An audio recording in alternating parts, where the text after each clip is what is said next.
Hi, good evening, and welcome to the Alien Global Summer 2020 Mentorship Program.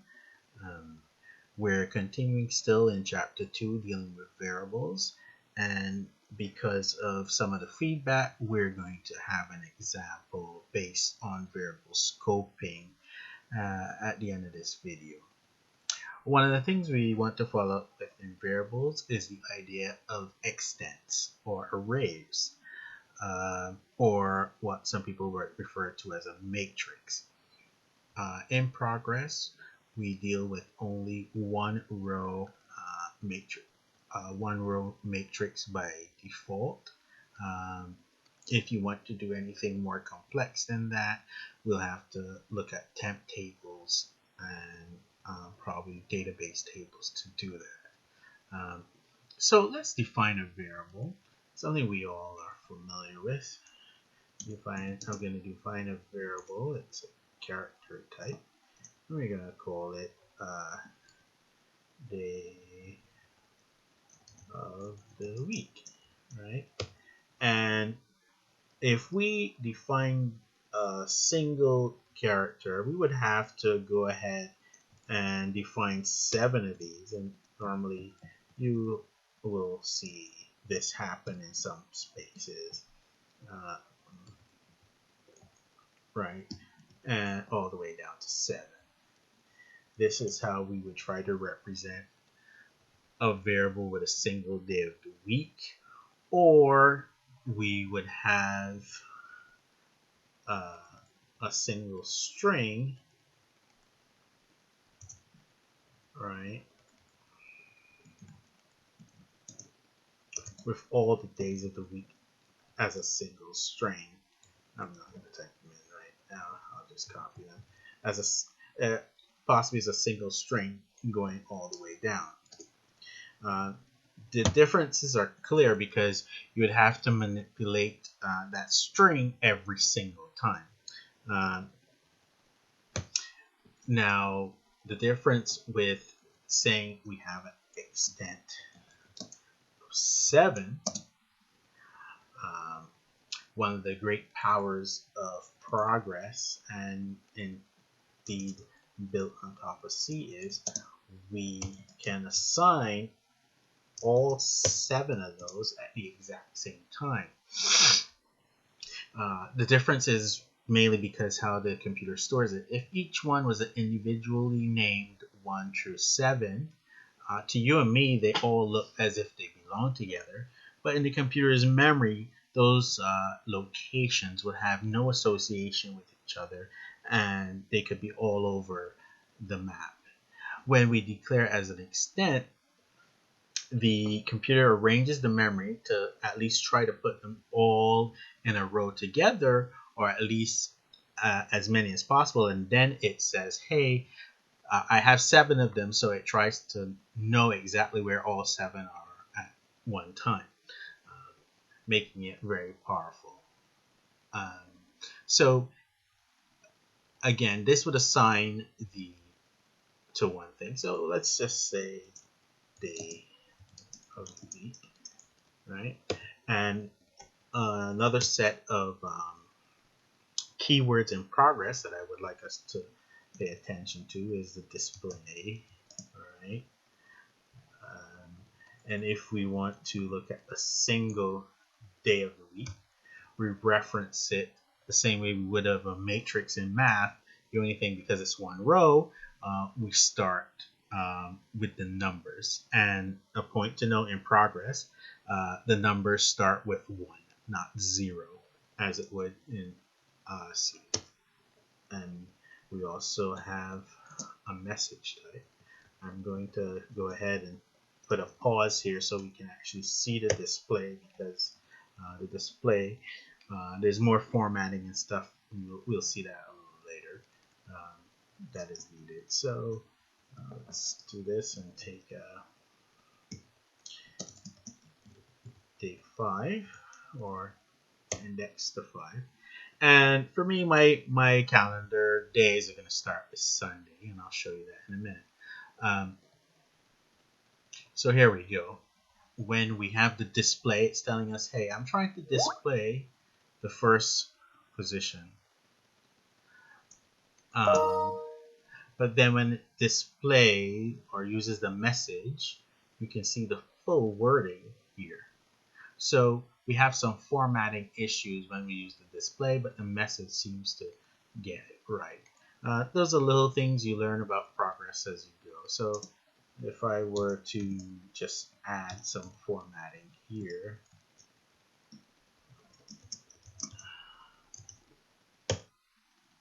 we'll see the difference. Now you get to see the whole thing, and so okay.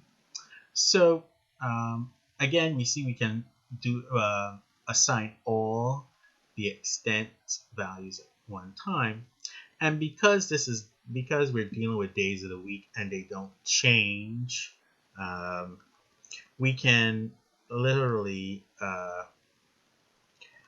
assign default values when we declare our variables. And I'll just do it. I just copy it like that. And now all we have to do is take this away. And here we go.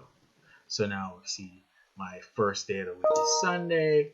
Meanwhile, the reference to number 5 happens to be Thursday. And if we want to have some fun, the way we read it is the same way we can write to it, which is something Progress tries to keep in context with its keywords and how it assigns things.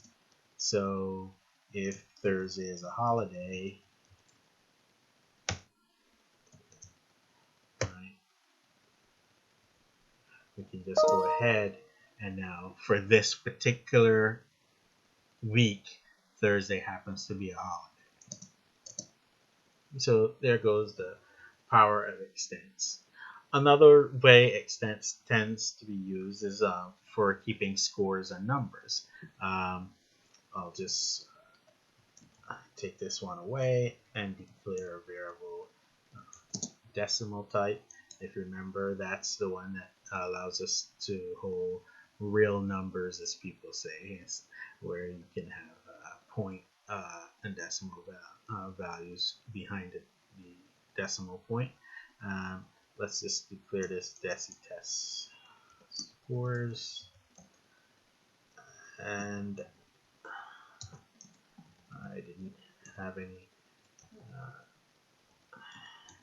particular sports in mind. Well, if it's the beginning of the term, all the test scores are 0. But as we go along, you might get an A. You slacked off a little, get a C. And then we kind of finish off strong. We did some studying, and we got our A plus, right? That in itself is not powerful, but if you see this progression, that should give you an idea of another major power of programs is being able to do stuff over and over again, and it involves the idea of loops. I won't start by putting a loop here, but I mean something that we're all familiar with, like getting the average. We can even do it flat. I don't even have to assign it. I can just message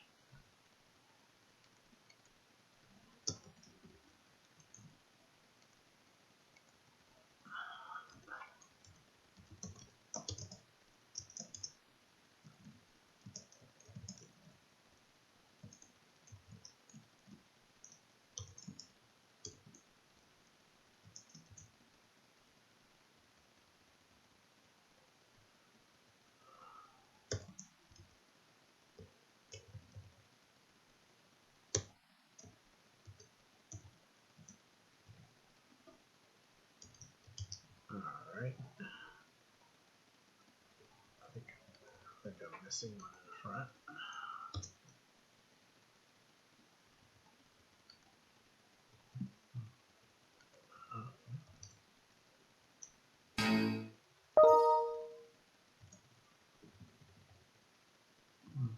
Oh, there's it.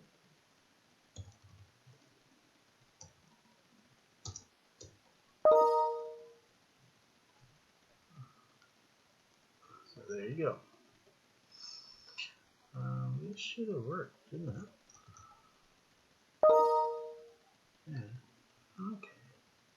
That was a bit odd.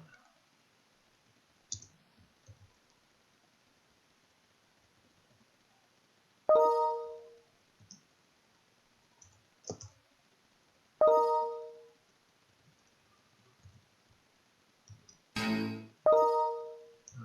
doesn't like that. There you go. So we end up with 90%. I was just testing this as we go. Sometimes as a programmer, you need to be inquisitive and make sure I know for the next time I would be able to do this. All right. So we have our extents, we have our declaring of variables, and we talked about display, message, and of course this variable here, string. I suggest you look those up. We'll get to decisions in a little bit. I want to move on to an example of scoping. You're going to have to pay very close attention, and you may have to replay this video more than once. So I'm going to set up the example because it is it is an interesting topic, even for well-established programmers to understand the idea of scoping very well, to be honest. And that's why I'm taking the time to go over it in this second video. So what I'm going to do is I'm going to pull in a few programs that I have it set up. And I would advise you to look at your cheat sheet or have your cheat sheet open while I'm going through this example so you can follow along.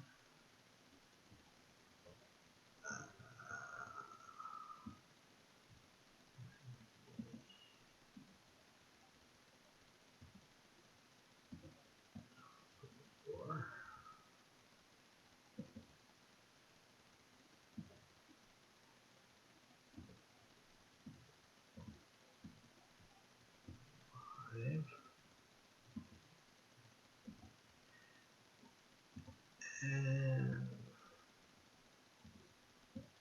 6. Okay. Now this example has 7 programs involved, and I'll try and go through it slowly. As you progress in your programming life, programs become more and more complex, and we tend to break them down into bite-sized chunks into separate programs. So we're going to pretend as if this is almost like a main menu program, and then you click on navigating menus. That's the idea I'm going with here, more or less. So I've declared a session global character called program name and its new global shared variable. What this is saying is that for the entire life now, from the time I run this program until when I close this down and this down, this variable is available to any program in the session globally. So that's what the new global shared variable means. So that means when I call this program and any program called from program 1, they all can look at this value.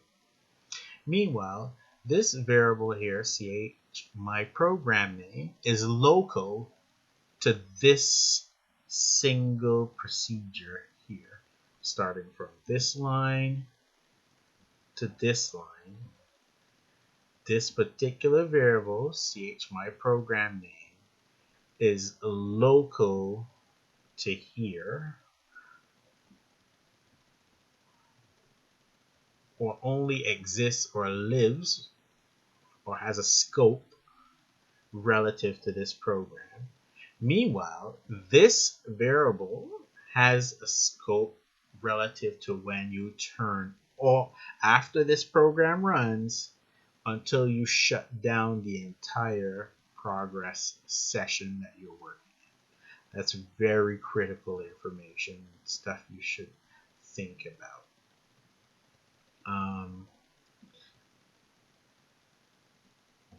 Which program is this? I guess I have 6 programs open, and we want to look at program 1 first. So this happens to be program 2. We're looking for program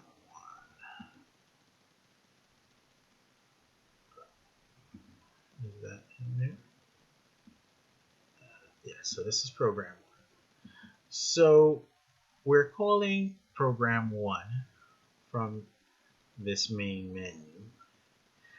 And program 1 has a loop. It says it's going from 1 to 5. And on the second time we do this loop, it's going to reassign this global variable and a family local variable, and we talked about that. The way how I use that term is, we have declared now a new shared variable in program 1, which means that this family global current program can be shared with any can be shared within this program and any program it calls. So program 1 calls program 2 and program 3. So what that means is, and program 4, that means that program 2, program 3, and program 4 can read and change this value, and depending on the order, the next person will be able to see the value that was last changed. Okay, so last one wins, right? Last value wins. So this guy can change the value, 2 can change the value, 3 can change the value, or 4 can change the value. And that's what I'm attempting to show. What has access to values and when, and show how those values can be changed and manipulated. We also declared a new a shared variable session GLL program here, and it works.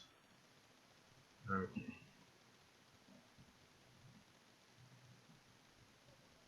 So it's sharing this guy and this guy.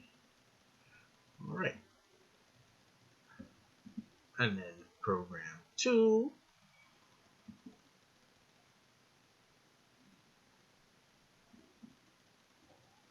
No, that's program 1. We're trying to find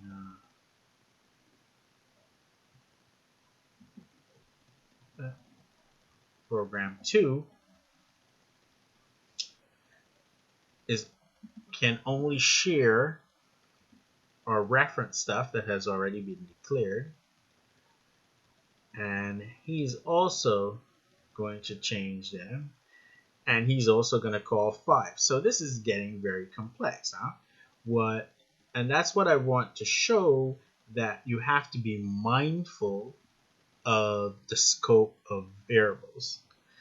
This global shared, once you declare it, you have to be very careful of how you use that variable because everything can change that value.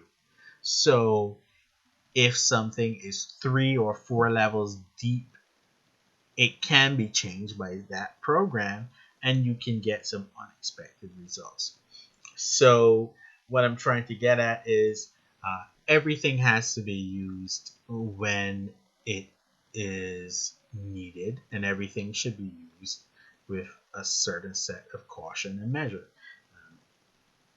So as much as possible, I would recommend as a good practice to pass values as parameters and save global shared and new shared for properties that really are relative to the system and that are seldomly going to change.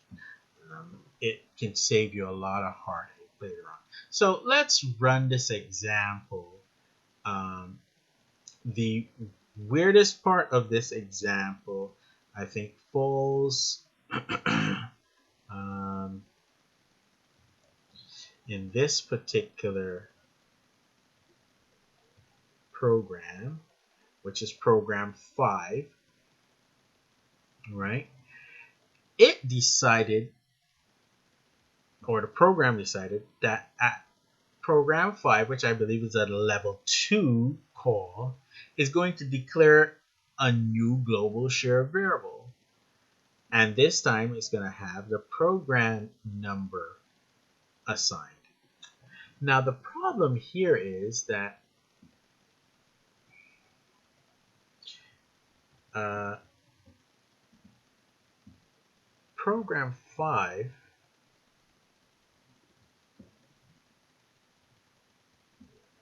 is called from program 2. So that means even though this is a global shared variable, until we run program 5, no one else would be able to reference this variable until after program 5 has been ran. So again, it makes it more complex because we're expecting this variable is declared a session variable to be available for the entire session. But because it was declared not in the very beginning of a main menu or the very first program that runs, we could encounter some problems, even though we're expecting the scope to be global or available for the entire session. Um, so let's have a go at this, and I will try to explain as it runs. Okay. So what this is saying is I am in the program 0, this main menu program, and the current value of my name is program 0, and this is the global variable session program name. I'm going to hit the space bar and follow through, and you can see this is loop 1. It's trying to give us a reference point. And here I've assigned loop 1 and loop 2, even though it's not looping. Now I have gone to loop 1 inside of program 1. Notice the value of GLCH program name hasn't changed. You can see here I'm in program 1. It still thinks, or the program, this variable still has reference to is program 0, and the local family current program has not been declared yet. Now, this is what we would expect in the program, that everything, the local, the session, and the family, all should be the same because I am in program 1. I'm going to hit the spacebar. Now, I happen to now move to program 2. This is my local variable because I know who I am when I first start. The session and the family have changed because I'm in 2. But wait a minute. I'm in 2, program 2, but somehow the session and my family value have changed to 5. That is because we ran number 5 without doing a message in there, and it updated the family program based from 2 and the global session based on 2, but we're still local or current in 2. Okay? Again, what happened is, let's follow this along. Um, we started out in 0 and called program 1. Right? Program 1 and went ahead and called program 2.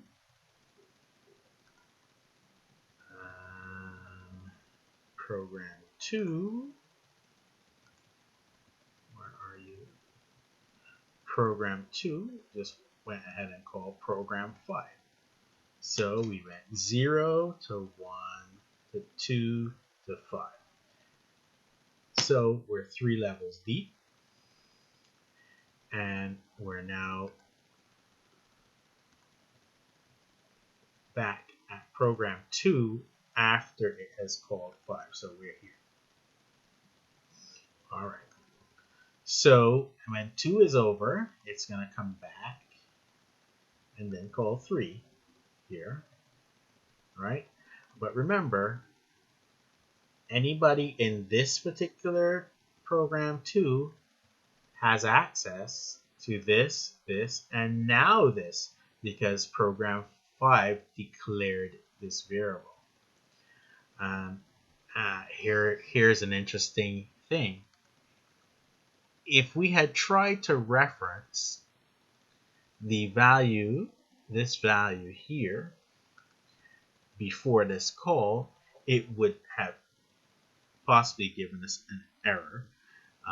But because it's declared, it probably would give us a value of 0 because nobody has assigned it yet. That brings up a whole bunch of compile issues and other issues. But again, I want people to be very mindful of using scoping of variables. Where are we? Right, we are here. Right. So we just finished program 2, so it should run. We're back in program 1 and saying we ran 5. Now it's saying we're in program 1 and we ran 3. Now we ran 4. And we're back to program 0 as my local. The last thing I ran was 4. And I guess it should run 6 next. Notice that it can reference now this program number, but for some reason it still thinks it's in 5. And this is a very powerful example of how global variables, even though I'm in program 6, can possibly have an answer that came from program 5, which it normally wouldn't have any reference to because it's not part of its family and it's not even in the same local reference point. But because we have a global shared variable, I am able to read something that was updated by a program 3 levels deep with no association to where I am whatsoever. That is the power of using scope variables.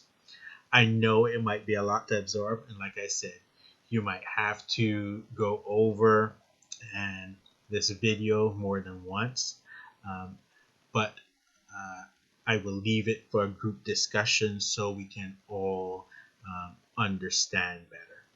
Well, I hope this educates you and that you find it intriguing.